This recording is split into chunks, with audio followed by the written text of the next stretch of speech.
Baik, itu tadi Alfa Trati dan juga pemirsa sedikit perbincangan saya bersama Bapak Dwi yang mana memang menyatakan bahwa adanya poin ini memang menimbulkan polemik dan perlu diadakan adanya rincian yang lebih lanjut dari lembaga-lembaga terkait. Sementara demikian saya kembalikan pada Anda di studio. Ya, memang jika dibaca sekilas cukup mengejutkan begitu ya, tapi memang perlu dibaca secara rinci, perlu juga aturan pelaksanaannya seperti apa. Nah, kita akan membahas ini dengan Ustadz Benri juga selaku pegiat parenting Islam.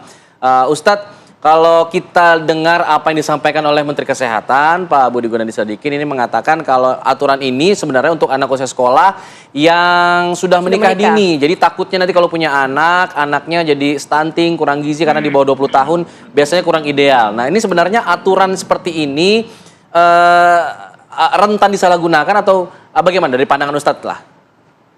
Iya, ini sangat mungkin ya, apalagi anak-anak remaja kita memang isu tentang seks bebas ini jangan dianggap remeh. Karena BKKBN itu sudah mengeluarkan datanya tahun 2003 sehingga saya itu berita 4 Agustus yang mengeluarkan data bahwa 60% anak perempuan di Indonesia umur 16 sampai 17 tahun itu sudah berhubungan seks ya. Dan itu juga mengkonfirmasi data tentang munculnya gugatan pengajuan dispensasi nikah di beberapa pengadilan agama yang populer waktu itu di Ponorogo beritanya, sehingga saya itu yang menginginkan supaya diizinkan menikah di bawah umur 19 tahun karena undang-undang menikah itu kan yang membolehkan seorang menikah umur 19 tahun. Nah, ini adalah akumulasi dari betapa kita sebenarnya tidak aware terhadap isu ini dan lebih memberikan solusi-solusi yang tidak mengobati. Ini saya lebih memberikan banyak sekali usulan-usulan yang terkait dengan undang-undang ini hanya sebagai seperti penyakit itu painkiller saja ya, kalau ibaratnya kayak orang sakit gigi dikasih ponstan gitu. Jadi sakitnya tidak sembuh tapi hanya meredakan sesaat.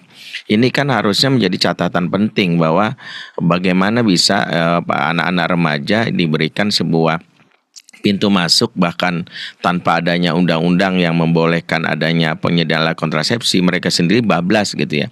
Lebih baik pengaturannya lebih kepada bagaimana hal-hal yang sifatnya mengedukasi ya, peraturan-peraturan tentang bagaimana mereka justru kita proteksi dari hal-hal yang terkait dengan seks bebas. Dan ini pastinya kalau ini tetap digulirkan, saya yakin akan banyak perlawanan dari para pendidik dan para orang tua. Dan ini menurut saya keputusan yang sangat blunder ya. Seharusnya ini melibatkan banyak aspek untuk undang-undang ini diterbitkan. Menkes harusnya mengundang juga, misalnya dari sisi Kemendikbud, dari sisi juga Kementerian Agama dan beberapa kementerian untuk bisa merumuskan undang-undang ini seperti itu. Harusnya edukasi seperti apa Ustadz Benri yang perlu dilakukan juga sebagai mungkin pendampingan dari kebijakan ini? Iya, ini kan harusnya kita memahami bahwa anak-anak kita ini kan yang mengalami isu fatherless dan motherless ya. Isu-isu tentang fatherless ini yang membuat kadang-kadang beberapa anak perempuan tidak merasa bahwa ada orang-orang yang mengincar diri mereka untuk mencari sensasi seksual lewat tubuh, dan itu kadang-kadang melalui yang kita sebut namanya sumbernya lewat legalisasi seperti hubungan pacaran dan sebagainya. Dan ini kadang-kadang menjadi salah satu hal yang tanpa sadar menjadi hal dirasakan oleh anak-anak kita sebagai pembenaran bahwa kalau sudah pacar serahkan apa yang mereka miliki sebagai bukti cinta, dan itu akhirnya menjadikan apa-apa yang mereka rasakan itu menjadi diberikan. Nah, fatherless itu membuat anak perempuan yang tidak punya figur ayah menjadikan laki-laki yang memberikan perhatian personal kepada diri dia itu dianggap sebagai bentuk kebutuhan emosi yang selama ini dia cari, dan akhirnya dia serahkan semuanya. Kalau menurut saya memang pemerintah tidak melihat satu aspek saja untuk mengatasi hal ini. Pertama, tentukan dulu penyakitnya apa. Penyakitnya gini loh, harusnya kita jangan melihat permasalahan sekedar kesehatan reproduksinya. Harusnya melihatnya secara global. Ini kan ada penyakit dalam tanda kutip dari sisi perilaku anak-anak remaja yang saat ini begitu mudah melakukan seks bebas. Tanpa undang-undang ini saja sudah data-datanya dilansir oleh BKKBN. Harusnya tentukan dulu penyakitnya. Oh, penyakit ini sebabnya apa? Sebabnya diantaranya banyak anak perempuan yang misalnya tidak memiliki memiliki ya figur ayah misalnya satu faktor, atau mungkin bagaimana mereka tidak memahami tentang bagaimana tentang relasi membangun hubungan yang sehat kepada lawan jenis. Itu kan harusnya dilihat, misalnya mereka tidak memahami tentang dampak-dampak yang terkait dengan bagaimana pernikahan dini dan sebagainya. Jadi hal-hal seperti itu juga harusnya diberikan lebih intensif kepada anak-anak remaja, terutama tentang bagaimana mereka memiliki konsep diri yang tinggi, yang positif, sehingga tidak mudah lagi begitu mudah dirayu. Termasuk nanti kita juga lihat di aspek bagaimana mereka juga harus tahu waspada dari propaganda beberapa orang melakukan love scamming di sosmed, seperti misalnya selain love scamming ada juga yang namanya grooming, ada love bombing, banyak hal-hal tersebut dialami anak-anak kita. Saya ngelihat misalnya beberapa berita yang di sosmed, ada seorang anak perempuan yang bahkan mampu menyerahkan foto bugilnya ke salah satu narapidana di LP Cipinang kalau tidak salah, yang akhirnya ketahuan dan akhirnya si penjahat ini dipindahkan ke Nusa Kambangan.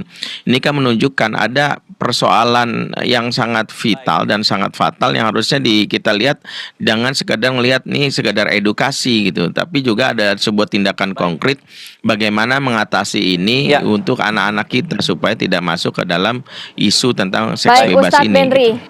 Ya. Nanti kita akan lanjutkan lagi ya perbincangan ini ya. Sesaat lagi tetap bersama kami di Apa Kabar Indonesia Pagi. Baik, Ustadz Benri, kita lanjutkan lagi. Tadi Ustadz Benri sempat menyinggung masalah motherless dan fatherless. Nah, apakah kemudian negara juga harus concern ke arah situ sehingga tidak terjadi istilahnya stateless untuk anak-anak remaja di negara kita ini?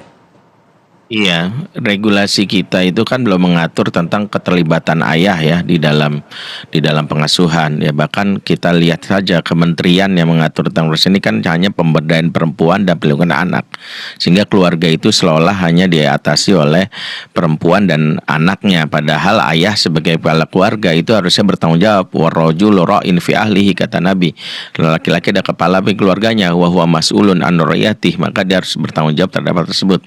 Regulasi ini menurut saya termasuk edukasi. Jadi bagaimana misalnya para laki-laki ini juga diberikan ruang, misalnya bagaimana kementerian ini memberikan akses untuk para laki-laki sebelum menikah belajar tanggung jawab. Itu kalau kita melihat secara umum.